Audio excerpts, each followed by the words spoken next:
Ana, não me considero uma pessoa mística, mas certas coincidências me levam a acreditar, por exemplo, ainda que momentaneamente, em horóscopo. Ora, o que estará vivendo Sérgio Moro se não um inferno astral? Meu Deus do céu. Filia-se a um partido, não se sente acolhido, muda de partido, se vê traído. Passam-se alguns dias e toma uma encarcada da ONU. Foi isso que aconteceu. O furo é do Jamil Chad, tá?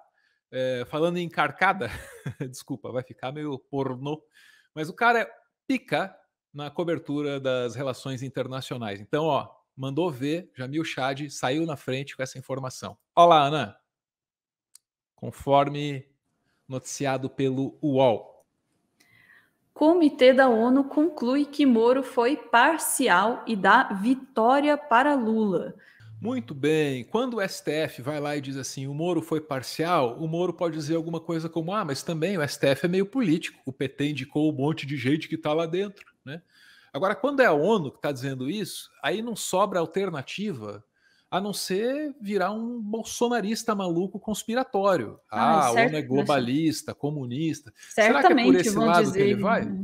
certamente já vão dizer que a China comprou a ONU e o Centrão comprou a ONU, sei Enfim. lá.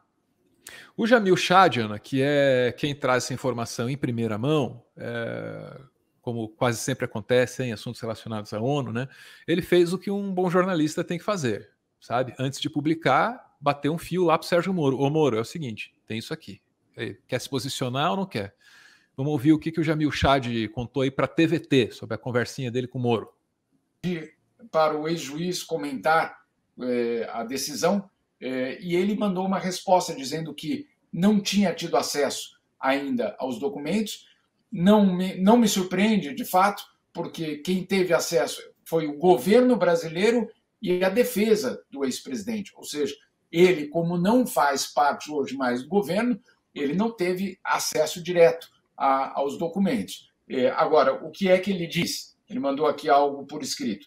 O ex-presidente Lula, e aí abre aspas, Sérgio Moro falando, o ex-presidente Lula foi condenado por corrupção em 3 instâncias do judiciário e pelas mãos de 9 magistrados. Sua prisão foi autorizada pelo STF em março de 2018. Foi uma ação institucional decorrente da corrupção descoberta na Petrobras. A empresa pertencente aos brasileiros já recuperou, aliás, 6 bilhões de reais por conta do trabalho da Lava Jato. Sobre o relatório do Comitê Interno da ONU, pronunciarei-me apenas quando tiver acesso ao conteúdo. Portanto, essa é a resposta do ex-juiz Sérgio Moro, ex-ministro do governo Bolsonaro. Uma decisão, como eu te disse, bastante importante, porque chancela o que já vinha sendo feito no Brasil e vai além, de uma certa forma, consolidando basicamente essa situação do ex-presidente Lula. Entendeu, né? Não respondeu porra nenhuma. Essa que é a real. Pô, eu não tive acesso aos documentos, então eu não vou falar. Não, natural, ele tem um argumento por enquanto. Só que mais cedo ou mais tarde, isso aí não vai colar mais. E aí ele vai ter que dizer, porra, qual é? A ONU tá perseguindo você então? O que tem aí? E aí? Qual é a da ONU? Vai ter que falar, né? Em algum momento ele vai ter que falar.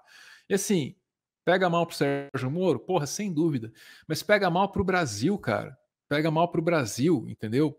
E não é de hoje, e não é de hoje. Lá em 2018, isso é complicado. Isso é complicado. O Brasil, naquele frenesi antipetista, certo?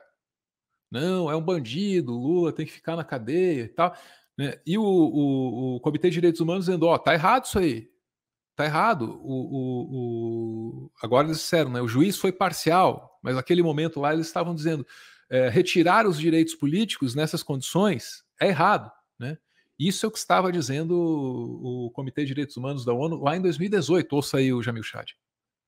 Ainda antes da eleição, o mesmo comitê que já avaliava o caso tomou medidas cautelares. O que são medidas cautelares? É quando um direito de uma pessoa está prestes a ser afetado. Por exemplo, no caso de pena de morte. Né? Se você recebe uma condenação de pena de morte e a tua execução vai ser daqui a 2 semanas. Você não pode esperar o final do processo. O comitê, então, toma uma decisão rápida para resguardar aqueles direitos. Qual foi o direito que tentaram resguardar no caso de 2018? justamente a questão dos direitos políticos do presidente Lula, dizendo que justamente ele precisava manter aqueles direitos. Bom, o Brasil, naquele momento, ignorou o Comitê de Direitos Humanos da ONU, não deu qualquer tipo de importância para a decisão que foi tomada e seguiu adiante. Agora, quando a decisão final foi tomada, o comitê lembrou que justamente o Estado brasileiro ignorou aquele pedido, aquele momento de resguardo dos direitos políticos do ex-presidente Lula. Portanto, pesou sim na decisão de hoje, o não cumprimento das medidas cautelares lá atrás, se eu não me engano, em 2018. Pois muito bem. Uma pergunta que fica a partir disso é: qual é o custo dessa decisão do Comitê de Direitos Humanos da ONU para o Sérgio Moro? É um custo político? Vai gerar constrangimento? Vai ter que ficar falando disso em entrevista? Com certeza. Mas pode ser um custo financeiro também. Por quê? Porque não é só o Lula, tá?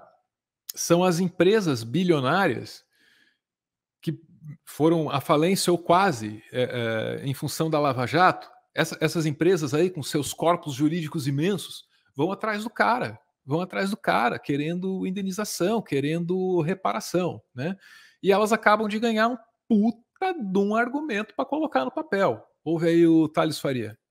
Tarde, o Lula e o PT e até empresas vão cobrar do Sérgio Moro e do Estado reparação financeira do prejuízo que foi causado, danos morais, etc., como foi feito com o Dallagnol.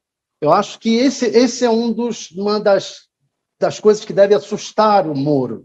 Muito bem, a gente ouviu aí então as palavras do Jamil Chad, que apurou, deu furo, né, dessa história aí do Sérgio Moro no Comitê de Direitos Humanos da ONU, e a gente ouviu o Thales Faria. Eu diria, Ana, que algumas das posições que escutamos aqui, elas desviam um pouquinho assim do que seria normal na mídia hegemônica. O que seria normal na mídia hegemônica? O que seria normal seria 2018. Eu contei aqui. E a gente ouviu o Jamil Chad mencionar isso também. Em 2018, o mesmíssimo comitê falou: não está certo tirar os direitos políticos do cara a essas alturas do campeonato. Não está certo. E aí, o que a imprensa brasileira disse? O que os medalhões, os palpiteiros profissionais disseram? Disseram: isso é só simbólico. O Brasil é soberano. Tá?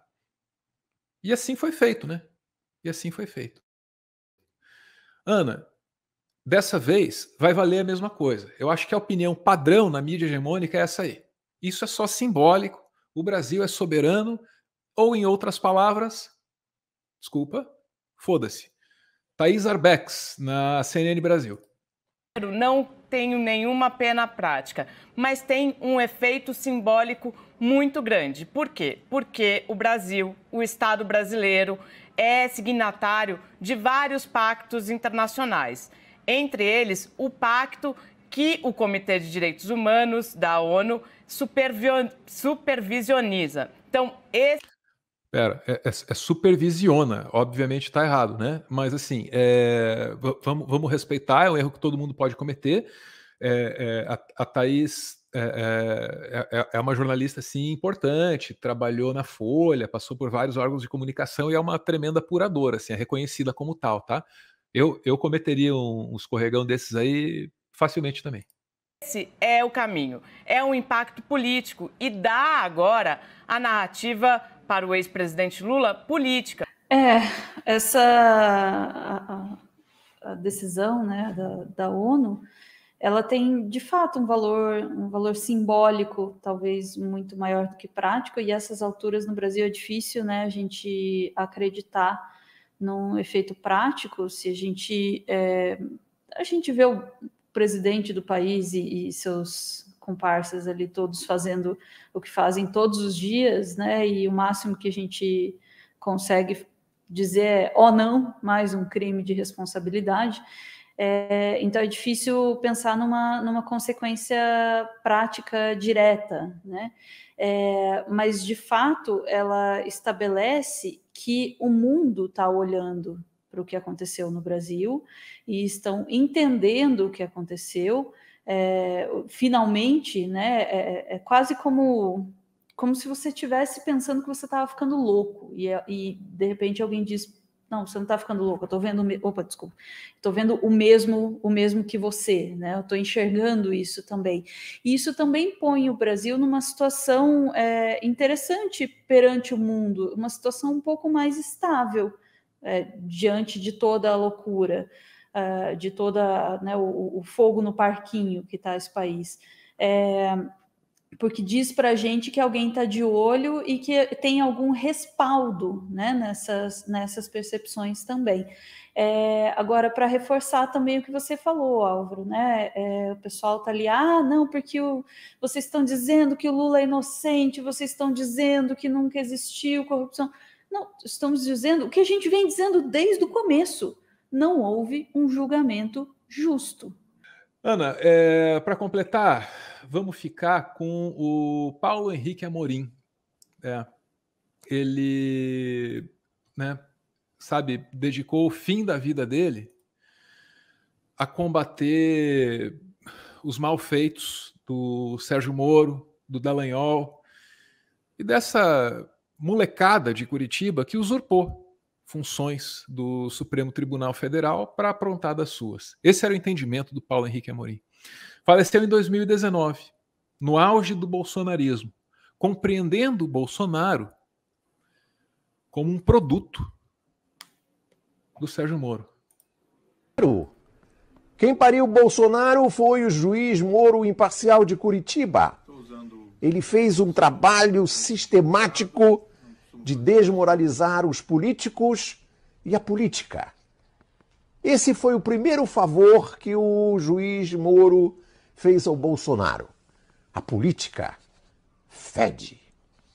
O dono da Odebrecht, Emílio Odebrecht, e outros 2 ex-executivos do grupo prestaram depoimento hoje na ação sobre um terreno e um apartamento que, segundo a Força-Tarefa da Lava Jato, seriam pagamento de propina para o ex-presidente Lula. O segundo grande favor que o juiz imparcial Moro de Curitiba fez ao Bolsonaro foi destruir a economia brasileira. A economia brasileira da engenharia pesada, dos estaleiros, do programa nuclear. Segundo o professor Luiz Gonzaga Beluso, só o juiz Moro Imparcial de Curitiba, sozinho, ele sozinho e mais ninguém, só ele criou 1 milhão de desempregados. O juiz Sérgio Moro rebateu os questionamentos da defesa do ex-presidente Lula, que recorreu da sentença de 9 anos e meio de prisão por corrupção e lavagem de dinheiro. E disse que o mais importante é a realidade dos fatos e não a aparência. Quem pariu o Bolsonaro foi a Globo. Porque sem a Globo, o Moro não existiria. O juiz Sérgio Moro participa nesse momento de uma homenagem da revista americana Time, em Nova York. A revista afirma que Moro é tratado pelos brasileiros como um ídolo do futebol pelo trabalho de combate à corrupção. Foi a Globo que desmoralizou a política. Foi a Globo que desmoralizou os políticos. Do Mal Dia Brasil, ao Jornal Nacional, ao Jornal da Globo. A política, para a Globo, a política fede. Bons são aqueles economistas que a Miriam Leitão entrevista. Porque os políticos, para a Globo, eles fedem. É uma pena que o Paulo Henrique Amorim não esteja presente para comentar os fatos desse dia 27 de abril de 2022. Porque foi o Paulo Henrique Amorim quem antes de todo mundo percebeu que a Lava Jato era sim a luz no fim do túnel. A luz, o farol de um trem vindo em direção da política, da economia, da sociedade brasileira para atropelar e esmigalhar tudo. É isso aí.